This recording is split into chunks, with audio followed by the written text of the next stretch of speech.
दोस्तों, आज मैं फिर हाजिर हूँ आपके साथ एक भयानक कहानी लेकर। अगर मैं कहीं भी गलत हूँ तो मेरी गलती को सुधार कर अपना फीडबैक अवश्य दें। चलिए कहानी की शुरुआत करते हैं। दोस्तों, यह कहानी मेघालय के एक भयानक जंगल की है। मेघालय और असम के बीच एक शमशान जंगल में रात ने अपनी काली घुटने की हड्डी ओढ़ ली थी। चारों तरफ अंधेरा ही अंधेरा था। दूर दूर तक कोई दिखाई नहीं दे रहा था। ना किसी की आवाज आ रही थी, ना किसी की कोई आहट। उस रात राहुल अकेले उस जंगल को पार करने में लगा था। उनके चेहरे को देखकर ऐसा लग रहा था जैसे वो किसी बहुत बड़ी मुसीबत में है। इस जंगल के बारे में जाना जाता है कि अगर कोई भी इंसान सूरज ढलने के बाद यहाँ आता है तो उसे एक शैतान अपनी झाड़ी में ले जाता है और फिर ऐसे जंगल में हमेशा हमेशा के लिए बसा रहता है। राहुल को ये बात पता थी, लेकिन वो फिर भी रुक नहीं रहा था, बस आगे बढ़े जा रहा था। जंगल के आखिरी छोर एक नदी थी और उस नदी को पार करते ही असम सीमा शुरू हो गई। उस नदी के ठीक बगल में लकड़ी से बनी एक पुरानी हवेली थी। हवेली के आगे एक बोर्ड लगा था जिस पर लिखा था वशीकरण बाबा। गांव के लोगों का मानना था कि उस हवेली में कुछ अजीब है। वहां ऐसी शैतानी ताकतें हैं जो हवेली में रहने वाले वशीकरण बाबा के मंत्रों की ताकत से इस दुनिया में आ गए हैं। दोस्तों, 25 साल का राहुल अब वह हवेली में ठीक सामने खड़ा था और जोर जोर से सांसें ले रहा था। उस हवेली के दरवाजे पर एक बड़ा सा चौकोर निशान बना हुआ था, ठीक वैसे ही जैसे कोई मंत्र तंत्र की विधि में होता है। राहुल गुप्तचर और दरवाजा खुला। उसे देखने की एक अत्यंत विचित्र सा दिखने वाला बाबा वहां कुछ पत्थरों की दुकान कर रहा था। बाबा की नजर तुरंत राहुल पर गई। अब वो जोर जोर से बड़े ही डरावने तरीके से मंत्रों को बोलने लगा। राहुल को बाबा को देखकर आश्चर्य हुआ, लेकिन वो जिस मकसद से बाबा के पास आया था वो कहीं नहीं जा सका। आज से 2 दिन पहले राहुल की शादी को 2 साल होने को आए थे। वो अपनी बीवी से बहुत प्यार करता था, लेकिन कुछ दिनों से बारिश के बदले बदलाव के कारण राहुल को अंजलि पर शक हो रहा था। उसे लगा कि किसी और लड़के के साथ उसका चक्कर है, जिसे लेकर दोनों के बीच बहुत लड़ाई हो गई और अंत में डिवोर्स तक बात पहुंच गई। राहुल अंजलि पर शक करते करते पागल हो गया था। उसके दिमाग से अंजलि का धोखा निकल ही नहीं रहा था। सोते जागते वो बस अंजलि के बारे में ही सोचता रहता है। एक दिन वो बस से यात्रा कर रहा था तो उसकी नजर सीट पर लगी एक बस स्टिकर पर गई, जिस पे लिखा था सिर्फ 1 घंटे में खोए हुए प्यार को वापस पाया। और इसी के साथ एक और जानकारी भी लिखी थी। राहुल अब उसी जगह पर पहुंचा, वशीकरण बाबा के पास। बाबा के मंत्रों की आवाज अब धीमी हो गई थी, पर एक अंदर गहरा सन्नाटा था। बाबा ने बिना राहुल की ओर देखे उनसे अपने आने का कारण पूछा। राहुल ने उस बाबा को सब कुछ बताया। बाबा ने राहुल की बातें सुनी। एक सोने की मूर्ति के साथ उसे एक लाल कपड़ा दिया और कहा कि इसे धारण करके रोज रात को फोटो देखकर यह मंत्र पढ़ना है। और धीरे धीरे से राहुल के कान में उस बाबा ने एक मंत्र कहा। इस मंत्र को पढ़ने के बाद वो बाबा फिर से अपनी पूजा में लग गए। राहुल ने बाबा को हाथ जोड़कर पैसे देने के लिए कहा, लेकिन उस बाबा ने एक भी पैसा लेने के लिए मना कर दिया। राहुल वापस जंगल के रास्ते जाने लगा। दोस्तों, राहुल इस बात पर ताज्जुब कर रहा था कि अचानक उसे लगा कि उसका कोई पीछा कर रहा है। अनजान रात में गांव की कच्ची सड़क, और उसे ऐसा लग रहा था कि कोई अनजान शक्ति कि उस पर निगरानी हो। वो तेज गति से चलने की कोशिश किया। रात के 12 बजने में कुछ ही मिनट थे। राहुल अपने घर पहुंचा।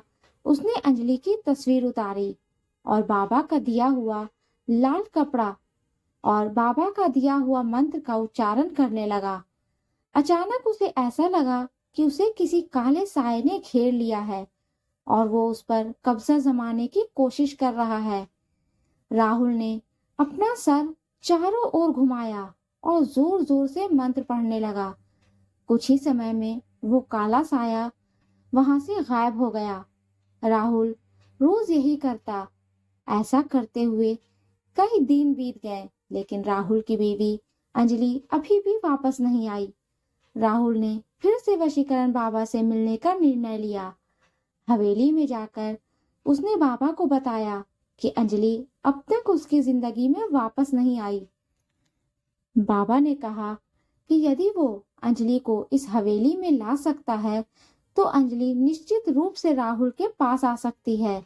उस दिन जब राहुल अपने घर वापस जा रहा था, तब भी ऐसा लगा कि उसके पीठ पीछे कोई चले जा रहा है और वह उसे देखे जा रहा है।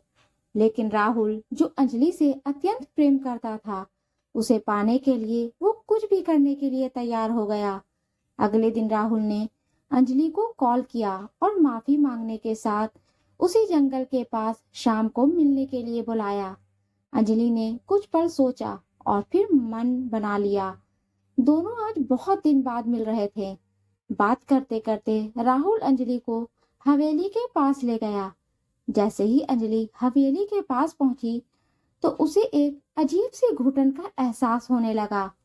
उसने राहुल को तुरंत वहां से चलने को कहा, लेकिन राहुल जबरदस्ती उसे हवेली के अंदर ले गया। बाबा ने जैसे ही अंजलि को देखा, राहुल को बाहर जाने को कहा और दरवाजा बंद कर दिया। तब क्या था, पूरे 2 घंटे हो गए थे, लेकिन दरवाजा अभी तक बंद था। राहुल को अब बहुत अधिक लचीलापन लग गया था। कुछ देर बाद दरवाजा अपने आप खुला, लेकिन राहुल ने जैसे ही दरवाजे के उस पार देखा, वो देखकर राहुल के तो रोंगटे खड़े हो गए। अंजलि के शरीर के चारों ओर मोमबत्तियां जल रही थीं। वो बाबा अंजलि के शरीर पर तरह तरह के निशान बना रहे थे, लेकिन रोंगटे खड़े कर देने वाली बात तो ये थी कि अंजलि के पास एक बहुत ही भयानक सा काला साया का प्रदर्शन हो रहा था। बाबा ने राहुल को कहा कि अब वे क्या कहेंगे जो राहुल ने उनसे कहा था, लेकिन इसके बदले उसे ये काले साये की सारी ख्वाहिशें पूरी करनी चाहिए। राहुल को कुछ समझ नहीं आ रहा था। उसने राहुल को वहां से चलने के लिए कहा तो अंजलि एक कटु उसने राहुल को वहां से चलने के लिए कहा तो अंजलि एक कठपुतली की तरह तारा स्तंभ हो गई। वो एक जिंदा मौत से ज्यादा और कुछ नहीं थी। राहुल अंजलि की ऐसी स्थिति देखकर पूरी तरह से घबरा गया। बाबा ने कहा कि वो अंजलि को पहले जैसा बना दे, लेकिन तभी काले साये ने राहुल को पीछे से धक्का दे दिया। वो काला साया बाबा में समा गया। उस बाबा का रूप एक भयानक आत्मा में समा गया। उस बाबा के चेहरे का रंग नीला पड़ गया और पूरी तरह से पागल हो गया और जोर जोर से हंसने लगा। दोस्तों, उस बाबा ने अपने भयानक रूप में बोला कि वो कोई मामूली इंसान नहीं है, बल्कि वो एक शैतान का साया है जो इस जंगल में न जाने कब से कैद था और उसने अंजलि की आत्मा को चुरा लिया, जिससे वह मुक्त हो गया और राहुल को हमेशा हमेशा के लिए अपना गुलाम बना लिया। ये सब देखकर राहुल दंग रह गया और वहां से भागा, पर वो उस जंगल से निकल ही नहीं पा रहा था। वो जहां से निकलता, कुछ देर बाद वो उस हवेली के सामने ही आ जाता, जैसे भूल भुलैया की तरह। धीरे धीरे उसका दिमाग काम करना बंद कर दिया और वो उसी जंगल में बस गया। 2 महीने बाद उसी जंगल में पुलिस को 2 सड़ी हुई लाशें मिली। वो लाश किसी और की नहीं, बल्कि राहुल और अंजलि की ही थी। दोस्तों, यह कहानी अगर आपको अच्छी लगे तो प्लीज इसे लाइक करें, मेरे चैनल पर नए हैं तो सब्सक्राइब करें और बेल आइकन को प्रेस करना ना भूलें, क्योंकि ऐसे ही आपको मेरे चैनल पर डरावनी और भयानक कहानियां मिलती रहेंगी। धन्यवाद।